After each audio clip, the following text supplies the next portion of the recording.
Good afternoon, everyone. Thank you for joining us today for this Creative Pathways Great 10X panel called Changing Perceptions and Disability in the Film Industry. We gratefully acknowledge the lands, languages, and cultures of the 34 First Nations that are Indigenous to what is now called British Columbia. Today, I am joining you from the traditional and unceded territories of the Musqueam, Squamish, and Tsleil-Waututh Nations. For our panel today, we have live captions that have been enabled, and we will have instructions in the chat if you need to refer at any point to them. We ask that you put any Q&As in the Q&A function through the Zoom menu as well. So we're really thankful to be joined by an amazing panel today. Each will have time to speak more specifically about this important topic. I'd like to quickly first introduce ourselves with our names, roles, and visual description for our audience joining in today. And I'll start. So my name is Kat Yee, and I'm the Creative Pathways lead at Creative BC. I'm an Asian woman in my 30s with black hair tied up in a ponytail, and I'm wearing dark glasses. Yeah, would you like to go next? Thank you so much. I'm Asian, I have black hair, and I'm wearing a gold-trimmed pair of glasses, and I'm using an assistive tech today to speak with you because I'm deaf and hard of hearing. And I'm also like to acknowledge I'm on the ancestral and unceded homelands of the Hunkaminam and Squamish speaking peoples in the city of Burnaby. Thank you. Thank you. And Penny, would you like to go next? Hi there, I'm Penny Wheelwright. I'm the executive producer of a show called, or series of Employable Me. I am a white woman in her 50s, and I am wearing a black and white dress and sitting in an orange chair. And Michelle? Hi, everyone. I'm Michelle. Everyone calls me Mish. I'm here on behalf of Gary Harvey today, who I will be his translator. And the way that that works is that I will type it into the chat. I will type certain words or phrases. And I am a white woman with blue eyes, brown hair, a pink shirt. And Gary is a white man with blue eyes, salt and pepper beard, and blue shirt. Gary? Yes. Hello, I will add to that. And as you can hear, it might be surprising if you haven't heard me before for me to try to introduce myself in that way. And so I use me as a part of my team as my hat to overcome this disability. Thank you. And John? Hi, I'm John Banovich. I am a director and a cinematographer.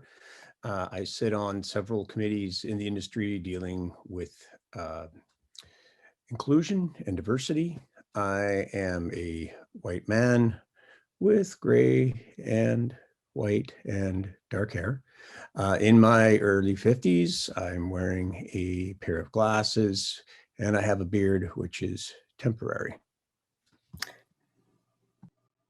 Sorry, Andrew, I feel like I went out of order here, but Andrew, would you like to go?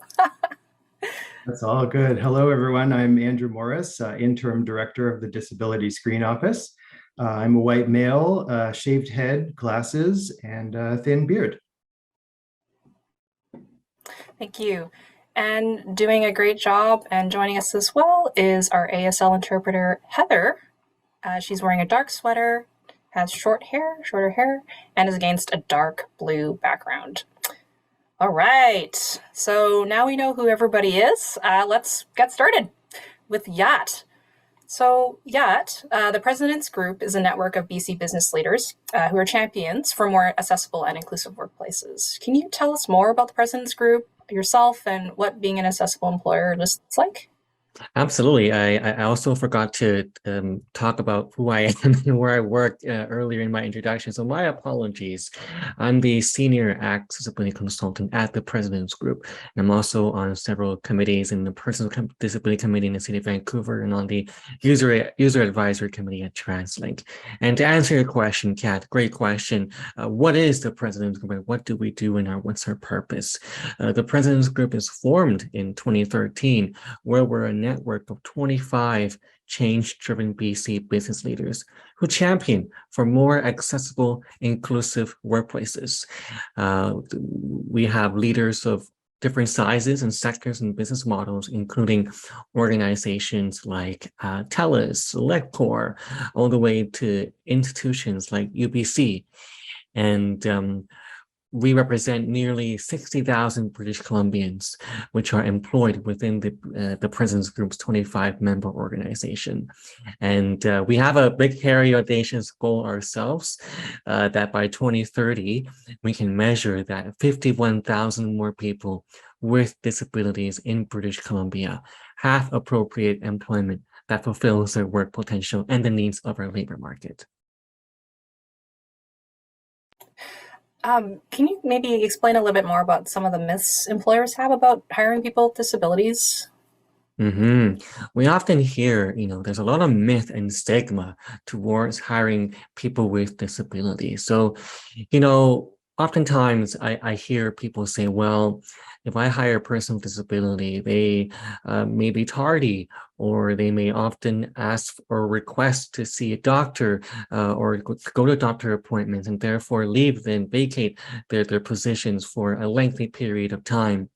We found in our study that while there are a duty to accommodate, we are seeing statistics that are very influential to suggest that people with disabilities are great employees. In fact, if you're a number person, and I see some nodding heads in the panel, that 72% of people with disabilities have higher staff retention, 3 out of 4. 86% had equivalent or better attendance than their peers, and 90% perform equal or better than their coworkers. So these numbers are actual evidence to suggest that people with disabilities are great employees. And especially now, as we're getting out of COVID-19, hopefully, fingers crossed, employees with disabilities can really help your business in this industry adjust to the ever-changing workspace. So, one of the things that comes up is employer responsibilities, for example, like duty to accommodate. Are there any sort of best practices employers can implement to make workplaces more accessible and inclusive? Great question. Not every disability requires an accommodation, keeping in mind that accommodations are really adjustments that help employees with a disability to succeed at their job. So once you have an opportunity to have an open conversation with your employee, you'll then have a chance to understand their needs. We then have an opportunity to participate in the duty to accommodate.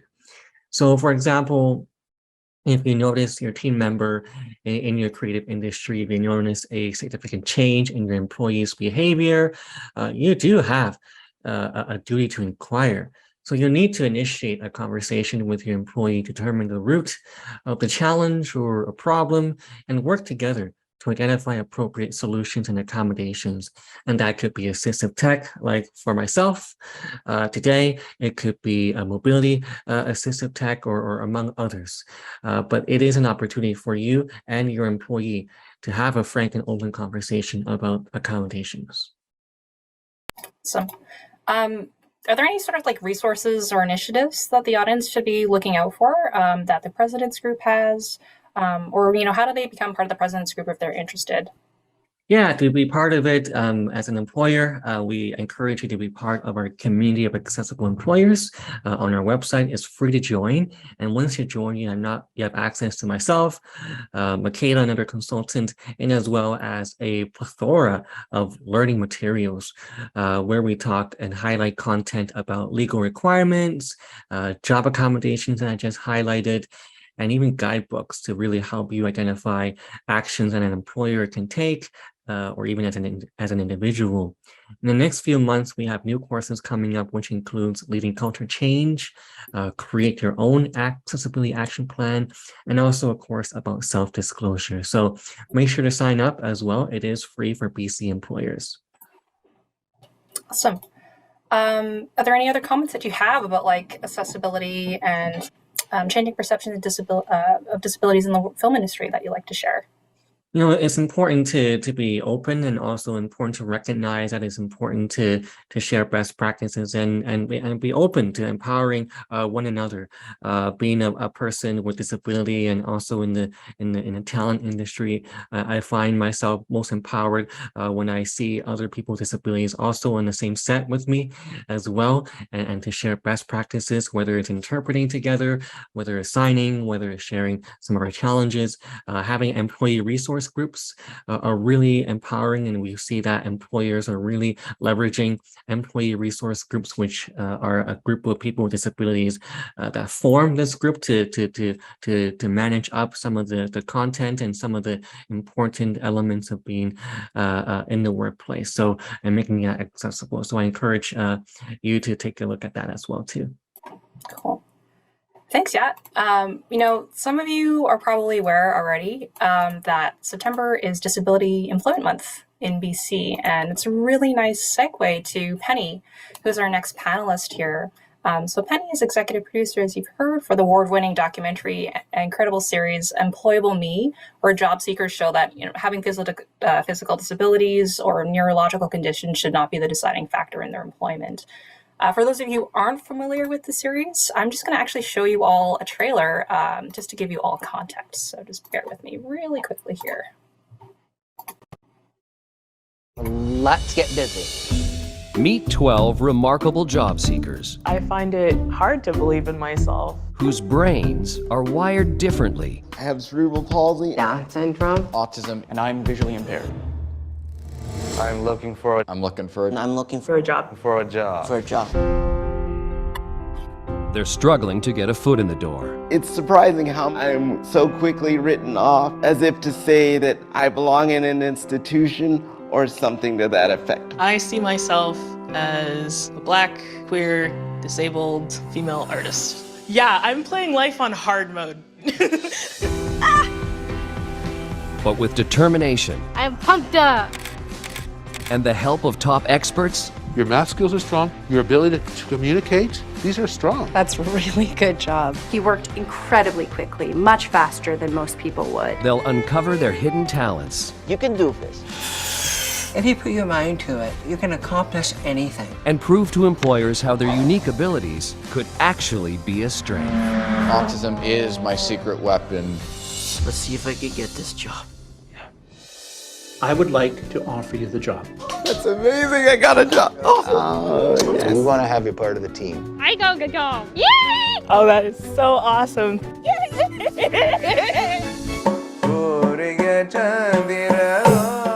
So happy to be doing what I want to do. This has been a dream come true for you. Love it. This is Employable Me Canada. Ladies and gentlemen, we have a winner. All right, if you haven't seen Employable Me, I really recommend it. It's such a great series. Okay, so now that we have some context here, Penny, do you mind sharing a bit more about your insight about what it was like following the career of these journeys of these career seekers and being a part of the Employable Me series? Oh, sorry, Penny, you're on mute there. Apologies. Sorry, am I okay now? Yeah. Okay, good start. So we have been working on Employable Me for 5 years. We did 4 seasons, 6 episodes with 2 job seekers per episode. It started with All3 Media, which is a company we have worked with in the UK and we have a relationship with, had done the series for BBC. And we had done Undercover Boss Canada and Gogglebox and another series with All3 Media.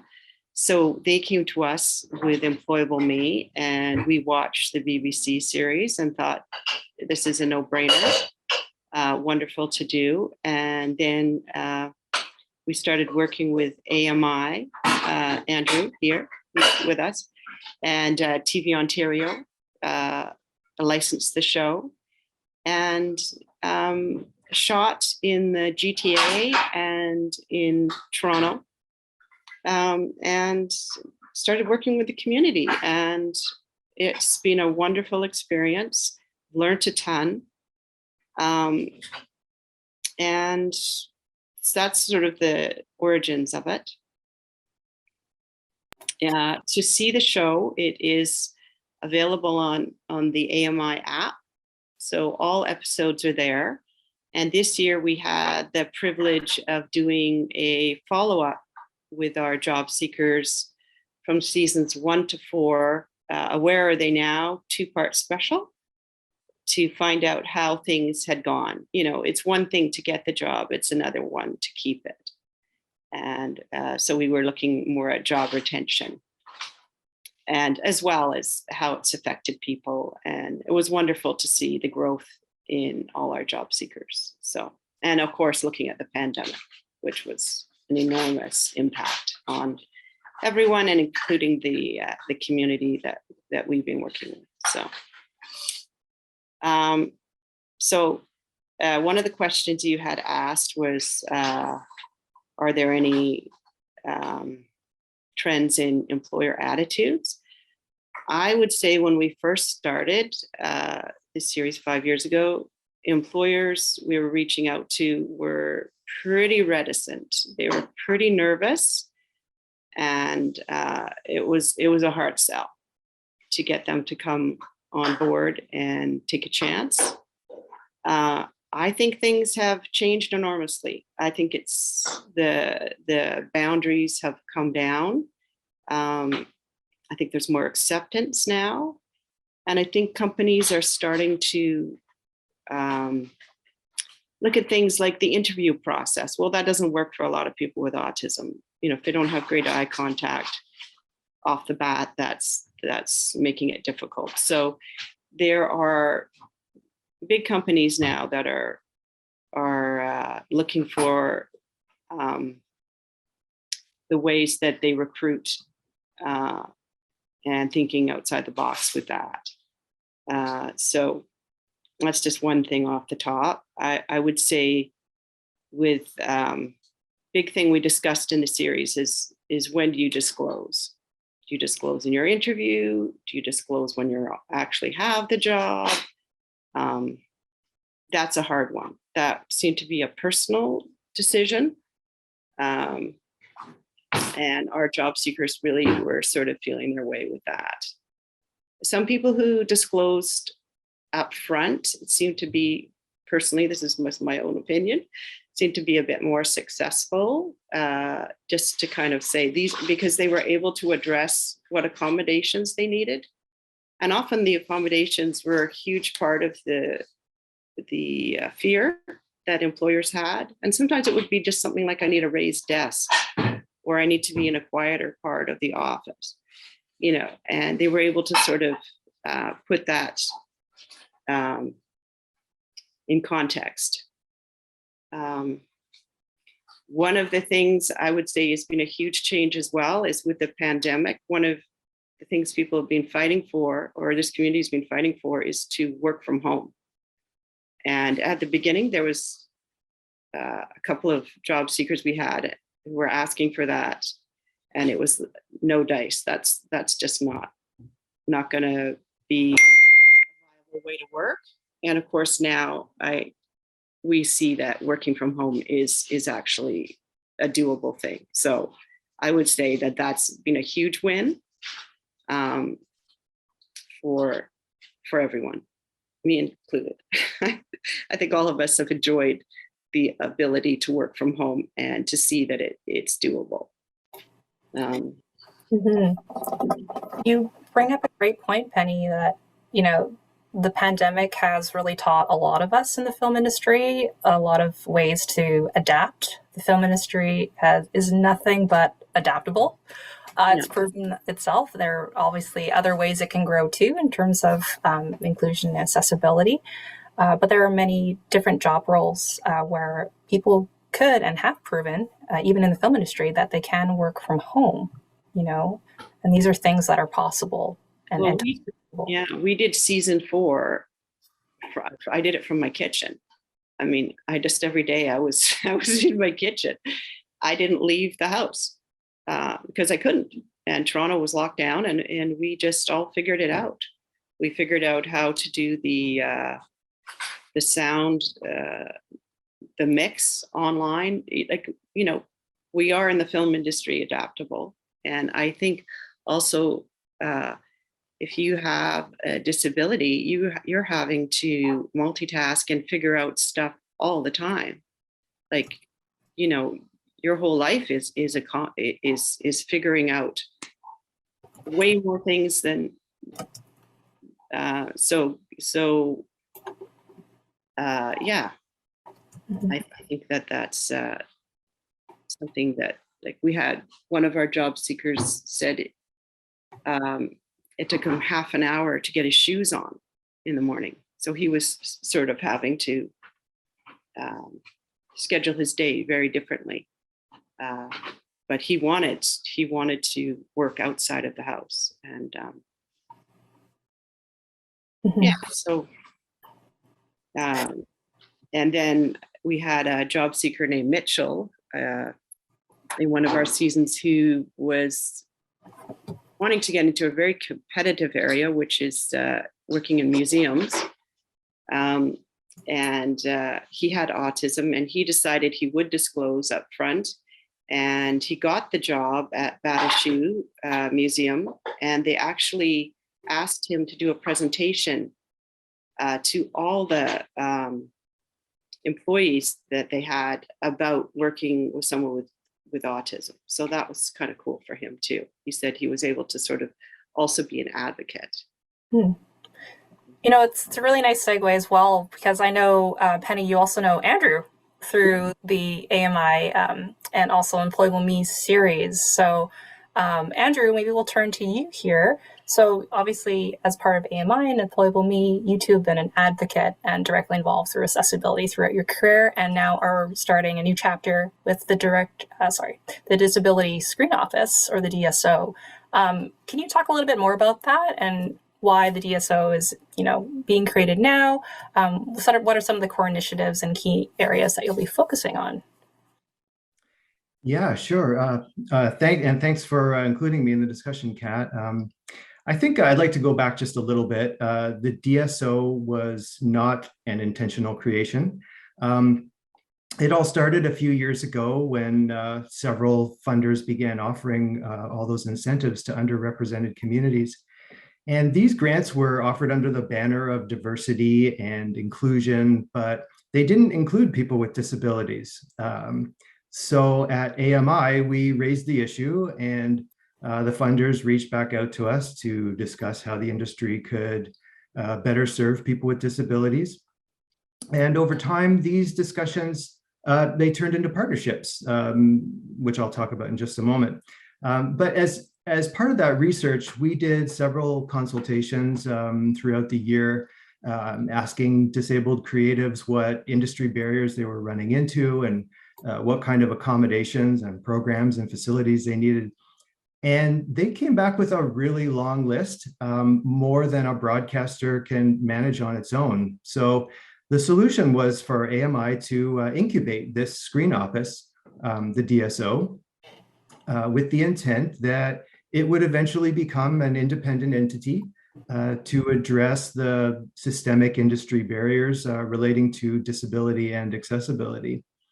And so while this planning was in play, we received some funding from CMF to launch an accessible writers lab, and that's in partnership with the Real Abilities Film Festival Toronto, which you can read about at raffto.ca.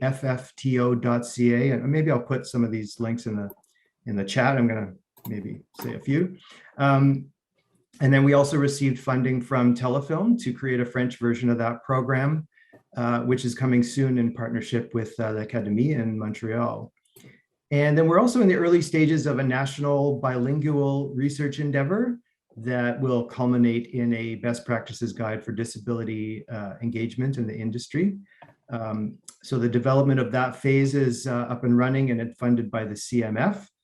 And then we also received startup funding from Telefilm to open the office by the end of March 2023. So that's sort of how we got to where we are in a nutshell. As for me, even though I've moved on from AMI, literally like as of last week, we're still working very closely together on launching the DSO. I'm acting as the interim director until an executive director is hired. Currently, we're recruiting a board of directors. It's going really well. Hopefully, we'll be making an announcement very soon. And I guess in terms of the mandate, DSO is going to focus on all that. And I'm just answering your question now. We're going to focus on two main things. One is making the industry accessible. And the second is enabling meaningful and authentic representation of people with disabilities throughout the media. And I think what some people don't realize is that these are two very distinct challenges that often get conflated and oversimplified. And to that point, accessibility, the first item, is it's a serious issue in this industry as it relates to a person's employment rights. Just as an example, it's often assumed that incentives for people with disabilities should be geared toward entry-level positions.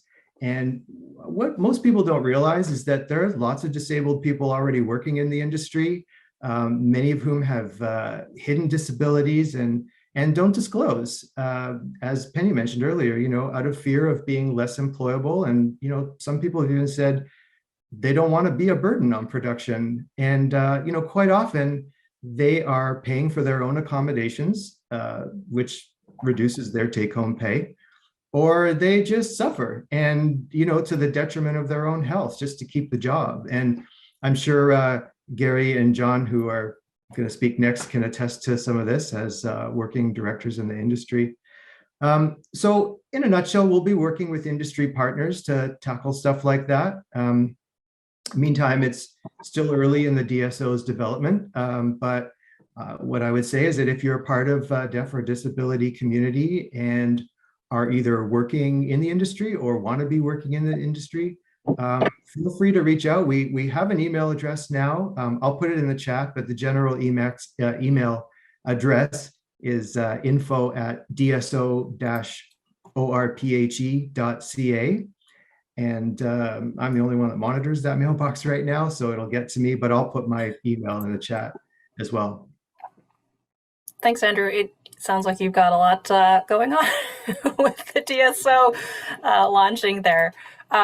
You mentioned Gary and John, and it would be great to hear from both of you, Gary. And let's start with you here. Gary, you've got a really long career, an accomplished one as well in the film industry as a director.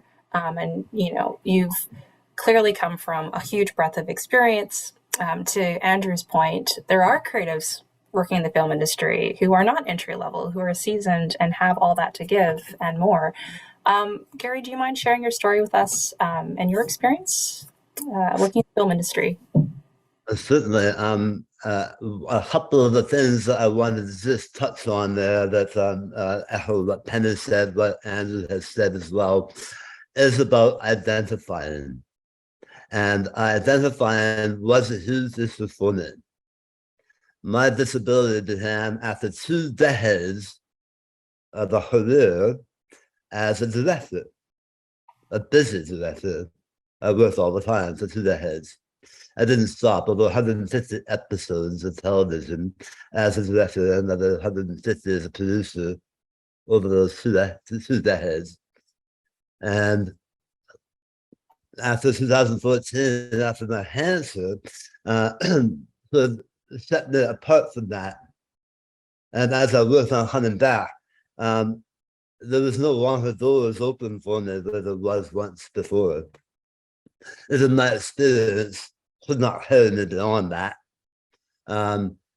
So I come at this from a completely different perspective in some ways. At least what the assumption is that, and Andrew pointed this out a bit earlier, in that it's often sort of directed around entry level. And so it's an odd sort of position I find myself in, trying to fight for something that I've always had, but now no longer have. To do something that I know full well that I can do, I don't have the full ability to do that the way that I want to. And I've also done all the hacking myself in order for me to do this. Now, I don't want to hit the wrong impression. I've worked since my disability began. I haven't stopped working. But I've worked for one person for 7 years in Toronto, where my tax credit is worthless. I haven't had an interview in Vancouver for 7 years for a television series, where my tax credit is very useful. I've done 2 episodes of television in BC. I've done 19 episodes of television for Shasta Entertainment, who's eaten the tax credit on me to hit me employed.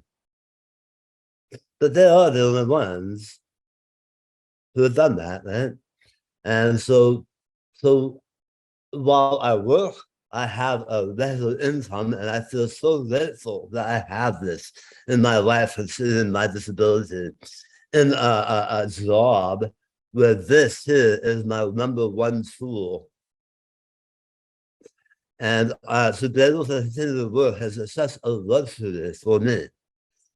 But if you look at strictly the numbers, I look at that and go, well, how does anyone with a disability make a career out of this?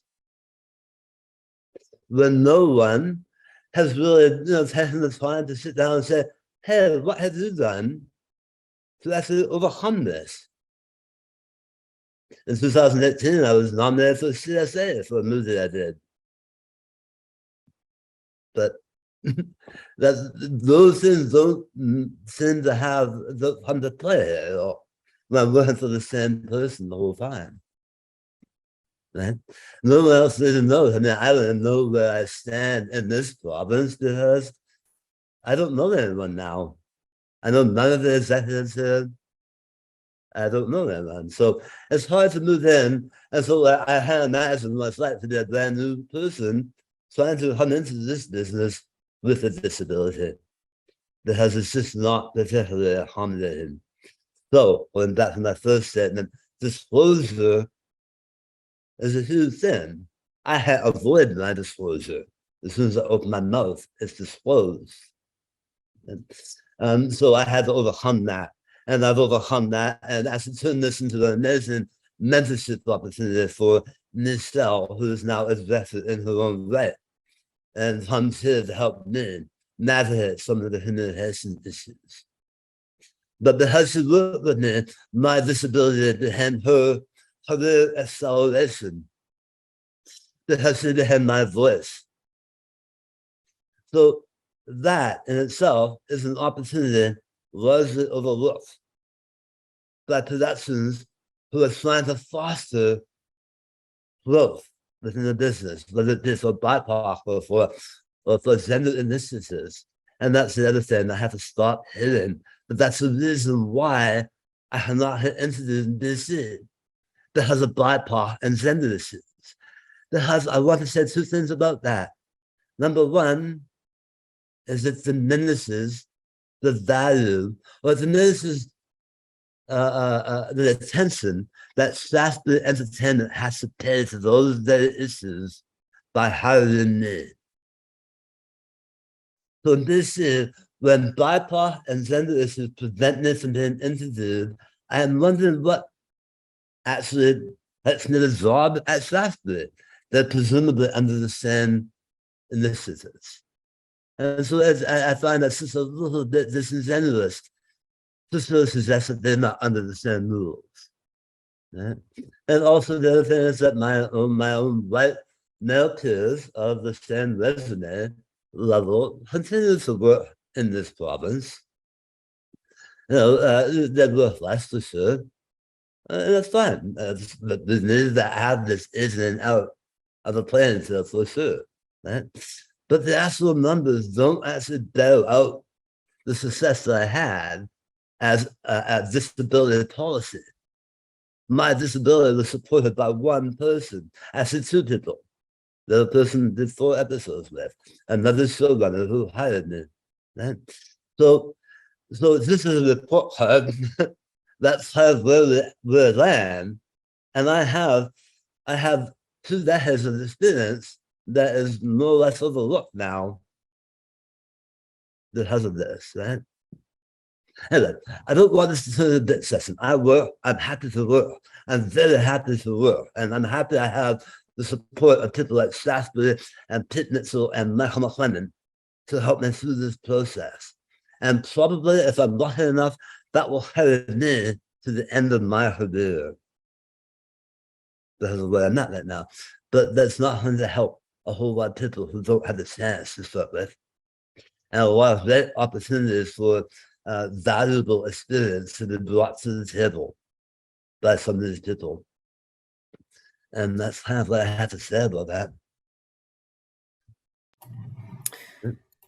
Thanks for sharing that, Gary. You know, you both, again, just turning to John as well.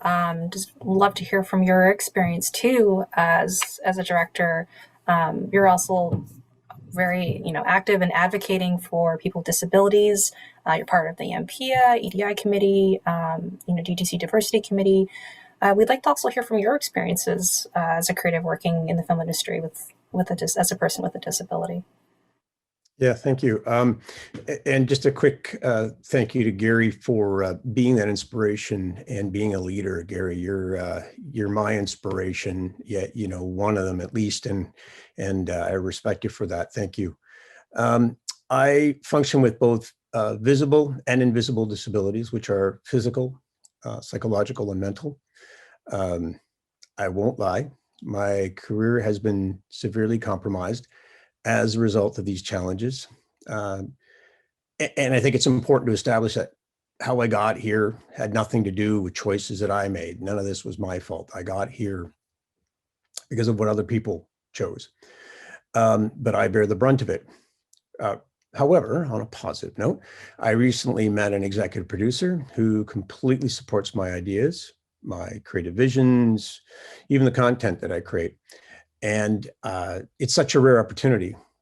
I sometimes feel like I've latched onto her and I'm smothering her because she gets me. And she's really enamored and fascinated with my own personal story and sees value. And I think that, I'll put in quotations, underlined, highlight and bold it, value in my life experiences. And it's gold. It's gold for me. So few people in our industry, the higher ups, understand that. I mean, there are members of crew out there who walked through this with me, who were in the hospital with me, who came to surgery and post and whatever, came to my house even when I was wheelchair bound. So there are members of the community who do understand, but there's very, very few that were walking through this with me. To that effect, not all disabilities are that obvious. PTSD, for example, is one that comes in many forms and can result with many different types of behaviors. This can mean someone's having a good day today and maybe not so good of a day tomorrow, and it could be different. Certain smells, sounds, words, even emotions can have a negative triggering effect. And I believe it's really important to try to establish parameters in advance that, not only the executives, but the crew understand that there are these parameters. It is critical in our film industry to view us, and when I say us, I classify all of us as filmmakers with disabilities, to view us as assets, not liabilities. And what I mean by that is it's value added, that we can bring more to the production. It's just important that we help educate and inform those people making decisions in advance of what that looks like. I'll use myself as an example. So quite often, not always, but quite often I'll say to a network exec or a showrunner or a producer, I'll say, hey, when was the last time you met a dead director? Well, that's a really weird thing to say, John. What does that mean, a dead director? You're sitting here in front of me. Sure, but it opens the door for us to have a discussion about what I can bring to the table. So I bring all this arsenal of very unique experiences with life and death, for that matter, that other directors and other creative people may not have.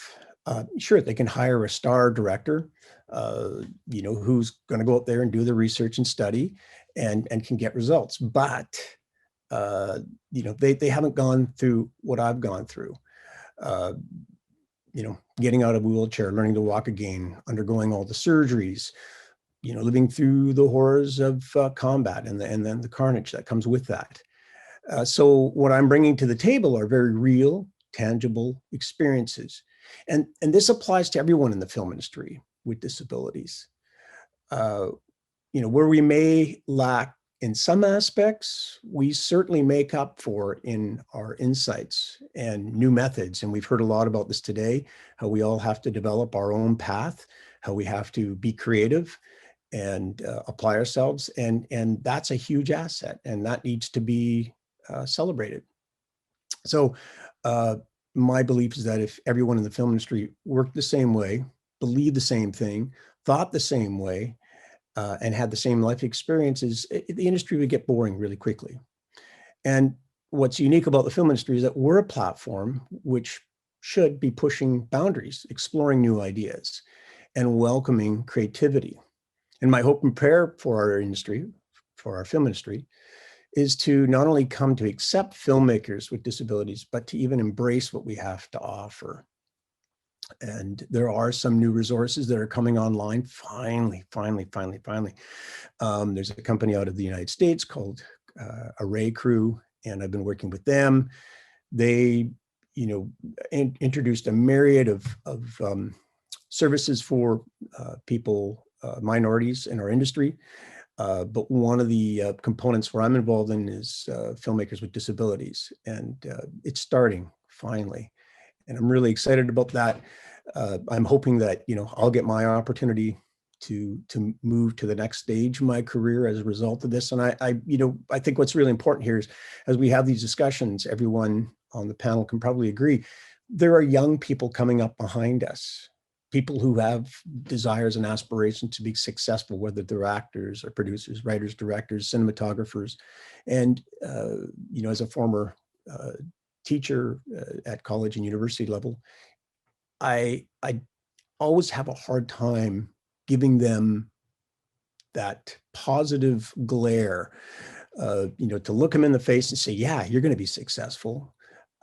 Because I know as a person with disabilities, it's going to be hard for them. It's going to be challenging. So what we're doing today here, this panel, and what we're doing in our industry, the beginning, the cusp of this edge, this breakthrough, is paving a way for that next generation, those young filmmakers who want to have a career, but are afraid and are quiet because it's daunting. Thanks for that, John.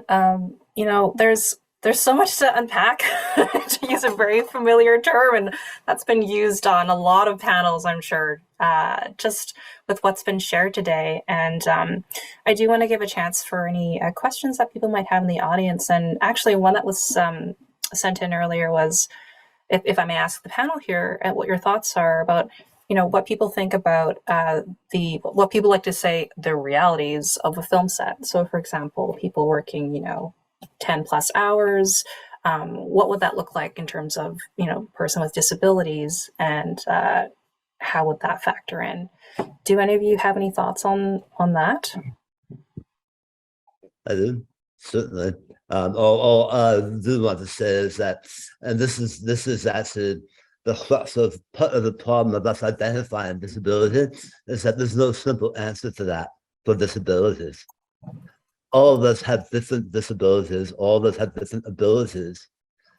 And so I think that from the outside, we have to start thinking in the same framework as we do for able-bodied individuals, because then we can ask, well, what is the maximum amount of hours?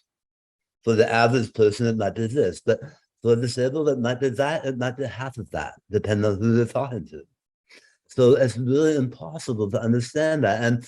And I also think it would be unfair for us to make assumptions about that in advance. If that was a specific question that was coming up around disabilities. But that's not. I know that there's one person out there, for example, someone who is a friend of mine who is also not very is hard of hearing and has nothing but trouble with me. You know, I can't fight his disability. I overcome that, right? And so we're all different. We're all up there at different sort of levels. And I think that we just have to hear about the questions we're asking. Mm.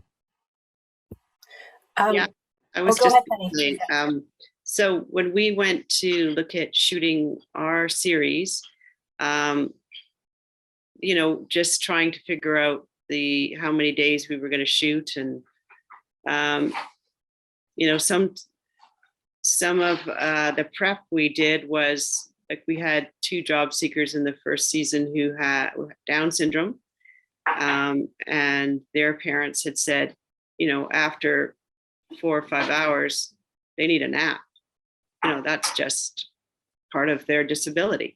So we accommodated to shoot half days for a lot of the first season, just trying to build in that, and it was fine and it worked out well. But I think just asking the questions and understanding again for the set what accommodations are needed, and we got a better series out of it. And I think yeah, you just have to do a bit more research and a bit more homework, but it's a huge win. Gary? I just want to add a Panelists in, and that is these are accommodations that she's talking about here that, in fact, in the normal course of events of production, certainly as directors and producers and editors, we deal with all the time with everyone else. I have dealt with Children's Festival for mothers and actors. I dealt with Women's Festival for lead actors. I dealt with all these things that we have to work around, accommodate in normal ways. Should not be considered outside the norm for disabilities. These are natural things that production does naturally. They're not additional. They know how to do this. That's my point. Before this panel, we got together briefly, all of us panelists who are available, and yeah, you had an amazing anecdote, actually, just about visiting a film set, I think, where people had really taken the time and care to plan ahead, you know, and accommodate. Do you mind sharing that, actually, if you don't? Yeah, absolutely. Yeah, I was part of a film set back in, I think, March, April in out in California, and I had a chance to be in a set where, as being a hard of hearing and deaf person, I was able to sign with other interpreters and other people who were making sure the rigs are working properly, who are handling lighting, and they're all deaf and hard of hearing, even the actors as well and talent. And it was a very inclusive set. And I felt like I was at home. I felt safe. I could take out my prosthetic ears if I wanted to. I can take out my hearing aids if I wanted to because it was just too noisy or just too tiring. I could take them off and feel safe because I could either sign or I could lip read, and it's just in my natural habitat. And I think, you know, that organization and that film set really tried really hard to make an inclusive atmosphere. And I really am proud to be able to work with them in Burbank for that. But there was a really memorable moment. But from an employer perspective at the President's Group, we have seen increase in, of course, accommodations for people with MS or anxiety or mental health. And like Penny and like Gary had mentioned, it's additional breaks because they need additional time to rest and recover have a nap, for example. And that's where you need to really have a conversation with it. And you don't get what you don't ask. So you have to ask. I think, earlier when I think it was Penny who mentioned about, when is the right time to self-disclose? And I think Penny mentioned that, correct me if I'm wrong here, that the earlier you self-disclose, the higher the chances of you being hired and also retaining your position because you're more competent and employers can learn from you a bit more. And I think it is, and it's true. And we see that as a trend is, to not nip the bud, but more so to share your experience from the get-go shows that you are empowered and shows that you can take this disability of yours, invisible or visible, and own it, and to share with the employer and tell them, hey, this is what I'm going through. Can we talk about accommodations and go through this together? And right off the bat, you'll know whether your employer is at least inclusive or not, or trying to be, or not where they want to be yet. So it is a great litmus test. I was just going to say also, one of the things that came up with us time and time again was we have this thing in Ontario called ODSP, which is the stipend that's given to people. And it's challenging because if you work a certain amount of time, then your ODSP is reduced. Andrew might know more the specifics of this, but it's just not geared to support people working, from my perspective, as much as it should be. And it's not talked about. It's uncomfortable, and people are afraid of losing their stipend, and rightly so. I'd be terrified if that was my main source of income, and you don't know if the job's going to work out, and you don't know if the employer is going to give you your accommodations. So I think that's something that needs to be thought of as well. I don't know if you have anything to say about that, Andrew, but you know more about it than me. Yeah, well, it's very interesting. As I was talking about that long list of things that people we consulted with were looking for, and that was a big one. The fact that the majority of this industry in production or in independent production are people working as freelancers. And it can be casual employment anywhere from a week or 2 weeks to months or whatever it is. Or if you're Gary and you get lucky, you can work for a year straight. But the big issue with that is the more money you make as a, let's say you work for 3 weeks on a show, you could end up making enough money to go over the threshold, which would reduce your long-term disability benefits from the provincial government. And that's a problem for a lot of people. So one of the ideas that has come forth, and again, I'm just going to throw it out there only because someone had suggested it, but something that we're going to look at is, maybe offering some kind of an agency type of structure within the screen office that would manage payments on behalf of other people. So if you're someone working in the industry, the production company would pay the agency, and the agency would disperse payments over time to ensure that you didn't cross the threshold of your long-term benefits. So I don't know if there is enough merit to it. I haven't really done the research on it yet, but these are people who are very well versed with innovation, trying to come up with ways to earn a fair living and not be punished with other benefits that they get through the government. This kind of leads, there's two questions actually from the audience here, and one I think we've maybe touched upon a little bit, and John, you've mentioned this too, about people perhaps with mental anxieties and depression who may not be physically able to work on set.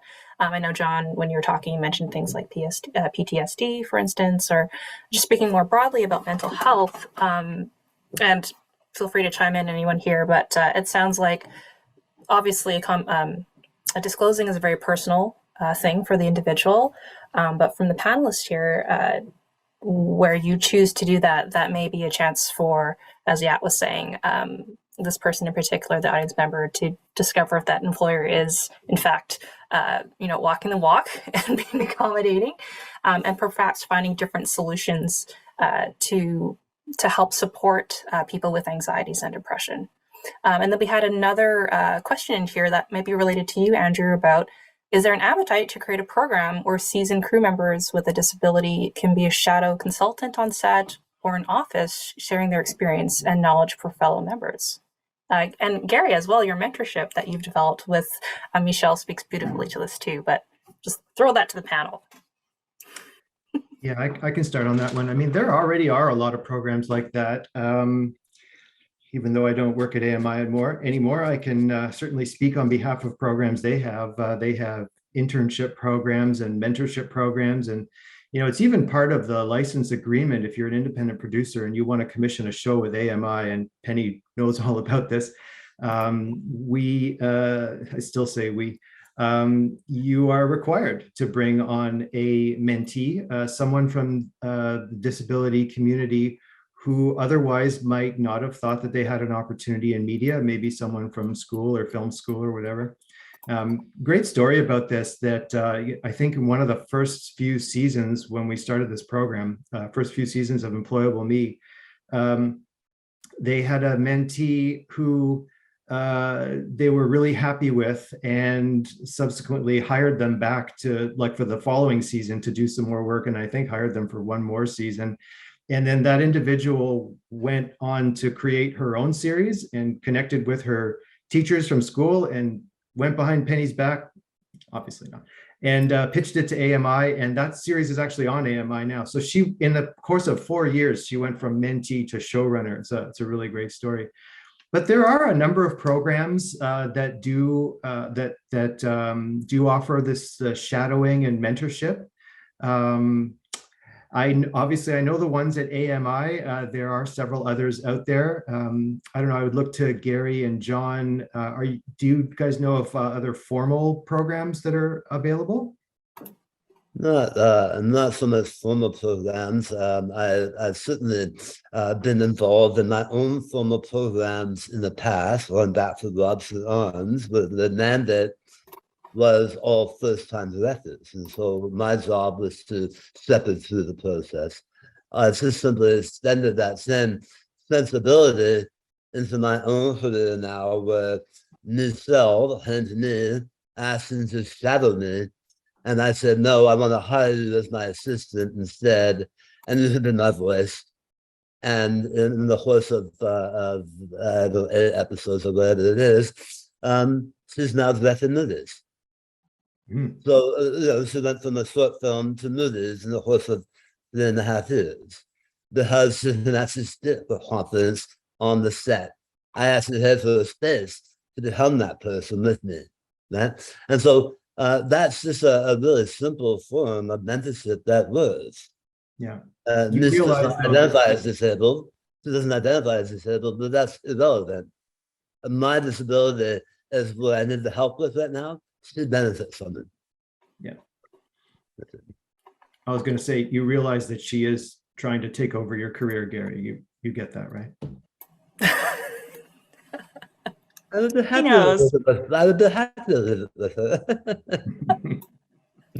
And I was going to say about our what Andrew was speaking to with us. Michelle came on the show first, I think second season, and then she was on every season. She got more responsibility, and I think there was some pressure on her too to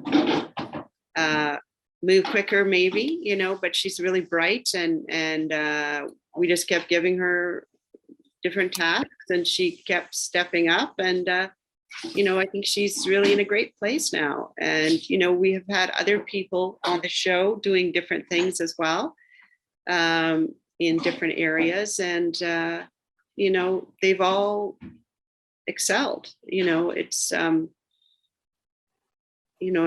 I think there's that line of a lot of them have told me, like, people are so patronizing all the time, that what was refreshing being on our show is they weren't being patronized too. They were just expected to do the work, and also say if they didn't understand what they, you know, they needed more guidance or whatever. But yeah, it's there's a whole kind of cultural thing you kind of have to push past, and you know, it's an honor to do. I totally want to continue this conversation longer, but I'm just looking at the clock and I can't believe it's 1 o'clock already. But here we are. I really want to thank all of our panelists today for coming. This is a really important topic. Hopefully, this actually will be the first of subsequent panels discussing, changing perceptions of disability in the film industry. And we're going to be digging more deeply into this as well. But for those of you who'd love to share this panel with friends, colleagues, you'll be able to do so on our Creative Pathways website. I'm also going to share a QR code really briefly here where you can scan. We invite you to access some of the resources that we put in the chat that will be available there. And we'd love for you also to fill out our post-event survey so we can see what other avenues you'd like to explore on this topic. So there is the QR code. Again, thank you so much, everyone. I'm sorry we didn't get a chance to answer all of your questions, but honestly, I'm going to take them all away with me and we'll bring that into a secondary panel again that will dive more deeply into this. With that, go well into the rest of your afternoon, and I hope to see you on the next panel with Creative Pathways. Thank you so much. Bye, everybody.